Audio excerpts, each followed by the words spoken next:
So இதுக்கு முன்னாடி ஒரு வீடியோவில் நான் போட்டிருப்பேன், இந்த மாதிரி கலையை கூப்பிட்டு பார்வதியும் கமருதனும் பேசியிருப்பாங்க அப்படின்னு சொல்லிட்டு. அதை வந்து கலை அப்படியே வந்து இங்கே வந்து திவாகர் கிட்ட போட்டு கொடுக்குறாரு.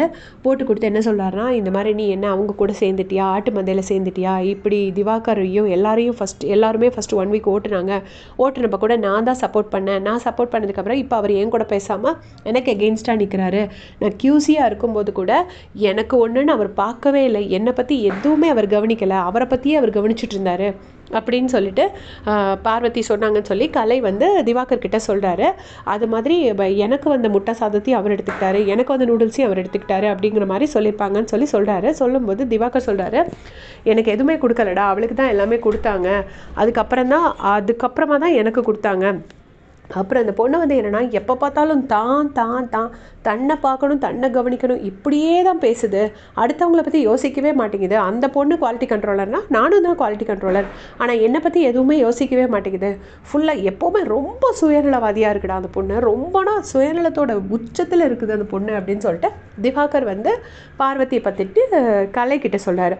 அதுக்கு வந்து கலை சொல்கிறாங்க, நல்ல பொண்ணு தான், ரொம்ப மோசம் ஒன்றும் இல்லை அப்படின்னு திருப்பி சொன்ன உடனே அது வந்து சின்ன ஒரு வஞ்ச புகழ்ச்சி அணி மாதிரி தான் இருந்துச்சு கேட்கறதுக்கு. அதாவது பாரு பற்றி தப்பாக ரெஜிஸ்டர் பண்ணணும், பட் அது டைரெக்டாக பண்ண வேண்டாம், அதை வந்து இப்படி இன்டைரக்டாக பண்ணலான்னு கலை பண்ணது மாதிரி தான் பார்க்குறதுக்கு இருந்துச்சு. உடனே திவாகர் வந்துட்டு சொல்கிறாரு, ஆமாம்மா நல்ல பொண்ணு தான், அது குழந்த மனசு தான், அதனால தான்டா நான் அது கூட பேசணும்னு சொன்னேன். நேற்று கூட நான் அதை பேசலைன்னு தான் நினச்சேன். ஆனால் என்னென்னா பயங்கர கோவம், பயங்கர சுவனலம், பயங்கர ஆணவம், தன்னை தவிர வேறு எல்லாரும் நம்ம காலடிக்கு கீழேன்னு நினைக்கிற ஒரு குணம், இதெல்லாம் ரொம்ப அதிகமாக இருக்குது அப்படின்னு சொல்லிட்டு சொல்கிறாரு திவாகர்.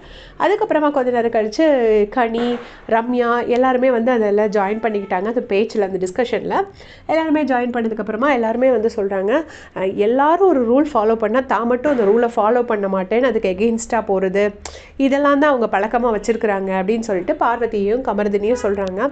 ஒரு குவாலிட்டி கண்ட்ரோலராக இருக்கும்போது கூட தன்னோட வேலையை கரெக்டாக பண்ணணும் அப்படிங்கிறது இல்லாமல் அவங்க போட்ட டீலுக்கு ஏற்ற மாதிரி தான் அவங்க அந்த வேலையை பண்ணுறாங்கங்கிறதெல்லாம் பற்றி டிஸ்கஸ் பண்ணுறாங்க.